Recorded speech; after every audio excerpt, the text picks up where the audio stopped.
रूपा कल्याणी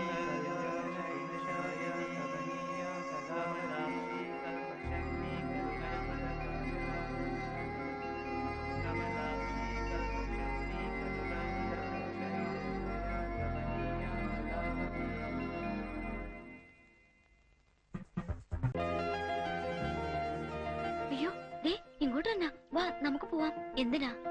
എനിക്ക് പേടിയാ. ഇനിയും വല്ലതും. നമുക്ക് പോവാം, വാ ശ്യാമേ. ഇങ്ങനെ പേടിച്ചോടാനൊന്നും എന്നെ കിട്ടില്ല. നീ ഇവിടെ അങ്ങനെ നിക്ക്. വെറുതെ എന്തിനാ? നീ വരുന്നുണ്ടോ? ഇല്ല, ഞാൻ പോവാ. മിനി,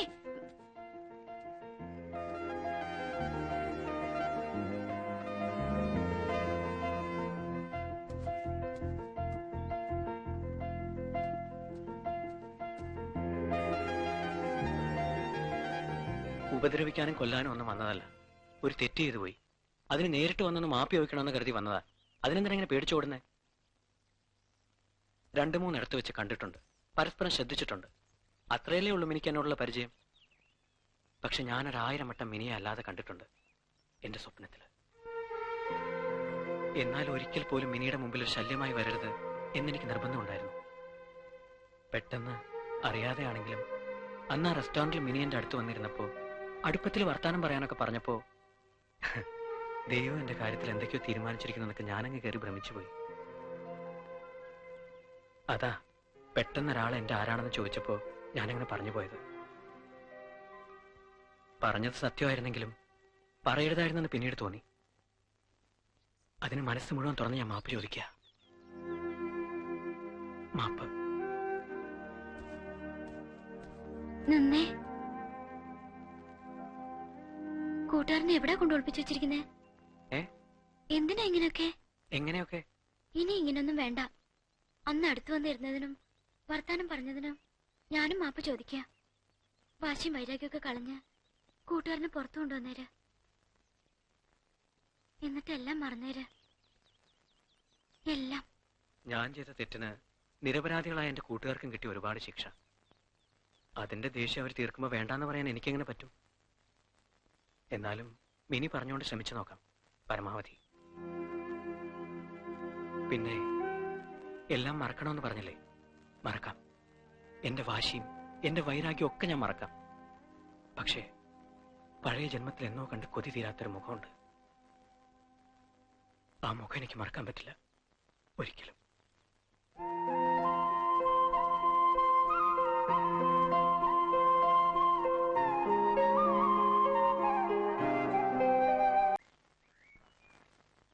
അന്ന് കൂട്ടുകാരനെ പുറത്തു കൊണ്ടുവന്നതിന് ഒരു നന്ദി പറയാൻ ഞാൻ പലയിടങ്ങളിലും അന്വേഷിച്ചു.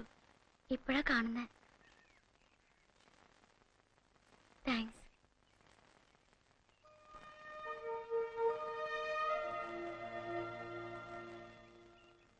പോട്ടെ.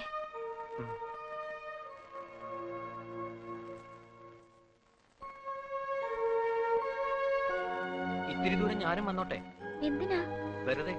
വേണ്ട, ഞാൻ പോയിക്കോളാം. ഞാനും വരും. വരൂ. വീട്ടിലൊരു കൊച്ചു കുഞ്ഞാണെങ്കിലും മിനി ഇപ്പോ ബികോം ഫൈനൽ ഇയറിന് പഠിക്കുന്ന ഒരു മുതിർന്ന പെണ്ണാ. വരൂ.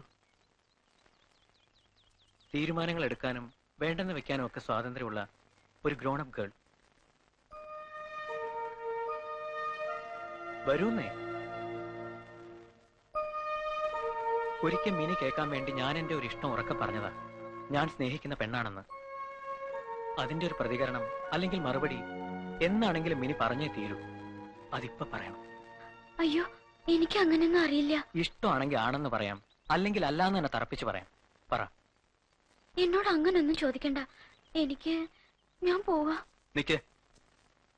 മിനി ഇപ്പൊ എന്റെ മനസ്സിന്റെ കടുത്തൊരു വേദനയാ. ആദ്യം കണ്ട നിമിഷം മുതലേ മനസ്സിനെ വരിഞ്ഞു മുറുക്കി നിൽക്കുന്ന ഒരു വല്ലാത്ത വേദന. താങ്ങാൻ പറ്റുന്നില്ല. മിനി ഇപ്പൊ എന്നെ ഇഷ്ടമാണെന്ന് പറഞ്ഞാ ആ വേദന അങ്ങ് പോവും. ഇഷ്ടമല്ല എന്ന് പറഞ്ഞാലും അതങ്ങ് പോവും. മറക്കാലോ എല്ലാം. പറ. എനിക്ക് അങ്ങനെയൊന്നും പറയാൻ അറിയത്തില്ല. അപ്പൊ ഇഷ്ടമാണെന്ന് ഞാൻ വിശ്വസിച്ചോട്ടെ? അയ്യോ വേണ്ട. എന്നാ ഇഷ്ടമല്ലെന്ന് വിശ്വസിച്ചോട്ടെ? എന്തിനാ ഇങ്ങനെയൊക്കെ? അപ്പൊ ഇഷ്ടമല്ലേ? അങ്ങനെ ഞാൻ പറഞ്ഞില്ലല്ലോ. ശരി, ഇഷ്ടമല്ല. ഞാൻ പോവാ. വേണ്ട, പറഞ്ഞിട്ട് പോയാ മതി.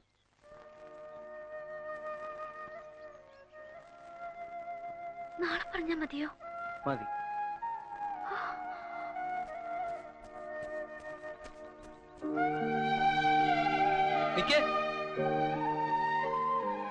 നാളെ കളവ് പറയരുത്. ഇന്നൊരു കളവ് പറഞ്ഞു. എന്നെ അന്വേഷിച്ചിട്ട് കണ്ടില്ല എന്ന്. ഇന്നലെ മറഞ്ഞു നിന്ന് എന്നെ നോക്കിയത് ഞാൻ കണ്ടു. ഒന്നും പറഞ്ഞില്ലെങ്കിലും ആ മനസ്സ് ഞാൻ അറിയുന്നുണ്ട്. എങ്കിലും നാളെ ഞാൻ കാത്തു നിൽക്കും.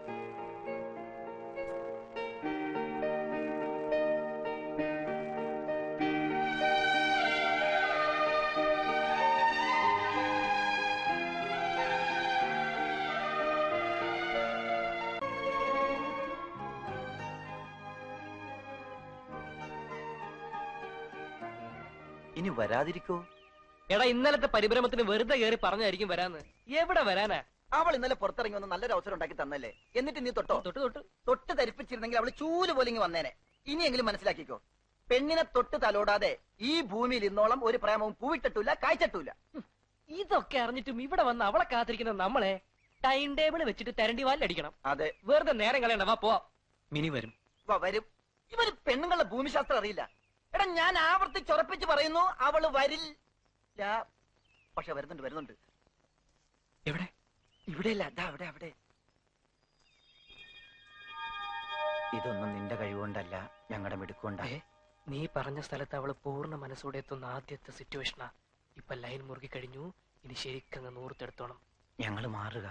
എന്നും കൂരിത്തെരിപ്പോടെ അവള് നിന്നെ ഓർക്കണം. അതിനുള്ള മരുന്നും കൊടുത്തേ വിടാവൂ. വാ. മരുന്നോ? എന്ത് മരുന്ന്? അമൃതാഞ്ജനം. ഈ 100-ാം മണി സമയത്ത് അവന്റെ ഒരു സംശയം. എടാ, അവക്ക് മറക്കാനാവാത്ത ഒരു കനത്ത ചുംബനത്തിലൂടെ കാര്യത്തിലേക്ക് കടക്കാവൂ. മതി. ഇനി നമ്മൾ നിൽക്കണ്ട. നമ്മൾ നിന്ന് അറയ്ക്കും. നമ്മൾ എവിടെ നിൽക്കുന്നു? നമ്മൾ നിൽക്കുന്നില്ലല്ലോ, നടക്കയല്ലേ. നമ്മൾ അപരിചിതരായ രണ്ട് വഴിപോക്കർ. നമുക്ക് ലവനെ അറിയത്തില്ല, ലവളെ അറിയത്തില്ല, ഇല്ലേ? അതെ, നമ്മൾ ഇപ്പോൾ സംസാരിച്ചുകൊണ്ടിരിക്കുന്നത് ബക്രാരങ്ങൾ അണക്കെട്ടിന്റെ നിർമ്മാണ പ്രവർത്തനങ്ങളെ കുറിച്ച്. അതെ, പരിസ്ഥിതി സംരക്ഷണവും അണക്കെട്ടുകളും. അവരെന്തൊക്കെയോ പറഞ്ഞോണ്ട് പോകുന്നു. എന്നെ കണ്ടിട്ടൊന്നും ശ്രദ്ധിച്ചു പോലുമില്ല. നമുക്ക് ശല്യം ഉണ്ടാക്കാതെ ഒഴിഞ്ഞു മാറുകയാണെന്നൊക്കെ വരുത്തി തീർക്കാനുള്ള ബന്ധപ്പാടാ. നമ്മൾ തിരിഞ്ഞു നോക്കണോ? എന്തിന്? അപരിചിതരെ നമ്മൾ എന്തിനു തിരിഞ്ഞു നോക്കണം? നമ്മൾ ഒളിഞ്ഞു നോക്കണം. പ്രസംഗം മാത്രമല്ല, പ്രവൃത്തിയും നടക്കുന്നുണ്ടോ എന്ന് അറിയണമല്ലോ. വാ. എന്തിനാ വരാൻ പറഞ്ഞേ? കാണാൻ. കണ്ടല്ലോ, ഇനി പൊയ്ക്കോട്ടെ. കണ്ട് കൊതി തീരട്ടെ, അപ്പൊ പറയാം. എന്നിട്ട് പോയിക്കോ.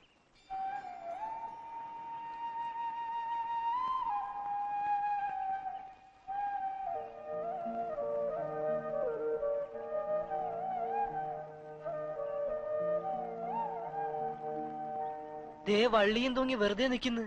ഒരു ഡയലോഗ് പോലും വീണിട്ടില്ല. ഇവനെ എങ്ങനെയാ ഇതൊക്കെ പഠിപ്പിച്ചു കൊടുക്കുക? മാറി കണ്ട, നമ്മളെ കണ്ട. കൊച്ചിച്ചായൻ എന്നെ കുറച്ച് കൂടുതൽ തല്ലേണ്ടതായിരുന്നു അല്ലേ? അതെന്താ? ആ തല്ലല്ലേ മിനിയെ എന്നോട് അടുപ്പിച്ചത്. കുറച്ച് കൂടുതൽ തല്ല് കിട്ടിയിരുന്നെങ്കിൽ മിനിയുടെ കുറച്ച് കൂടുതൽ ഇഷ്ടം എനിക്ക് കിട്ടിയെന്ന്. എനിക്ക് ആദ്യം മുതൽ ഇഷ്ടായിരുന്നു സുധിയെ. എപ്പ മുതല്? ആ ബുക്ക് അതെടുത്തപ്പം. Love and love only. അന്ന് നമ്മൾ അറിയാതെ ഒരുപാട് നേരം നോക്കി നിന്നത് ഓർക്കുന്നുണ്ടോ? ഓർക്കുന്നുണ്ട്. അതാ ഞാൻ പറഞ്ഞത്, ഇതേതോ മുജ്ജന്മ ബന്ധമാണെന്ന്. ഇച്ചായമാരെ കുറിച്ച് ആലോചിക്കുമ്പോ പേടിയുണ്ടോ? പേടിയില്ല, എന്നാലും ഓർക്കുമ്പോ മനസ്സിലൊരു തീക്കട്ട വീണ പോലെ. പക്ഷേ ഒടുവിലവർ സമ്മതിക്കും. ഞാൻ അന്നേ പറഞ്ഞില്ലേ, എന്റെ വിശ്വാസം അത്.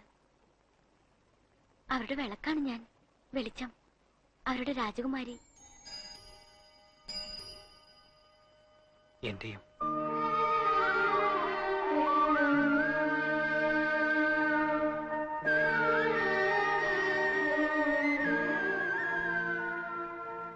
ദേ ഒരു ചിത്രശലഭം. ഞാൻ പിടിച്ചു തരാം.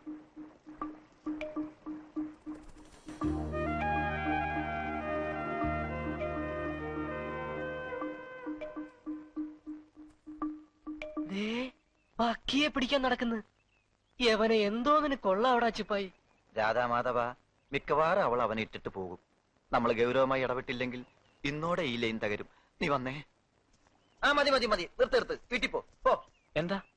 വേണ്ട, ഈ പരിപാടി ഇന്നത്തേക്ക് നിർത്ത്. എന്നിട്ട് നാളെ വേറെ വിധത്തിൽ തുടങ്ങാം. എന്താണ് കാര്യം? എടാ, നിങ്ങൾക്ക് രണ്ടുപേർക്ക് അങ്ങോട്ടും ഇങ്ങോട്ടും ഒരു പ്രേമവും ഇല്ല, സ്നേഹവും ഇല്ല, ഒരു ചുക്കും ഇല്ല. ഞങ്ങൾക്കും ചില ഉത്തരവാദിത്തമുള്ള ലവ് അഫെയർ ആണിത്. അതുകൊണ്ട് ഞങ്ങളും ചില കാര്യങ്ങളൊക്കെ തീരുമാനിച്ചിട്ടുണ്ട്. ഇനി നിങ്ങളെ പ്രേമിക്കാൻ പഠിപ്പിച്ചിട്ടേ ബാക്കി കാര്യമുള്ളൂ. കൊടുക്കണ ചിപ്പായി. എന്താ ഇത്? വൈറ്റ് പേപ്പർ, വെള്ളക്കടലാസ്. എന്തിന്? പ്രേമലേഖനം എഴുതാൻ. ഛേ, ഒരു ചേയുമില്ല. രണ്ടുപേരും മനസ്സ് തുറന്ന് ആശയവിനിമയം നടത്തേണ്ട ഘട്ടമാണിത്. രണ്ട് മനസ്സുകൾ ഒന്നാവണ്ടേ? അതിന് പരസ്പരം അറിയണം. അറിയണമെങ്കിൽ എഴുതണം. ഉള്ളു തുറന്ന് എഴുതണം. പറ, എഴുതോ? നോക്കട്ടെ.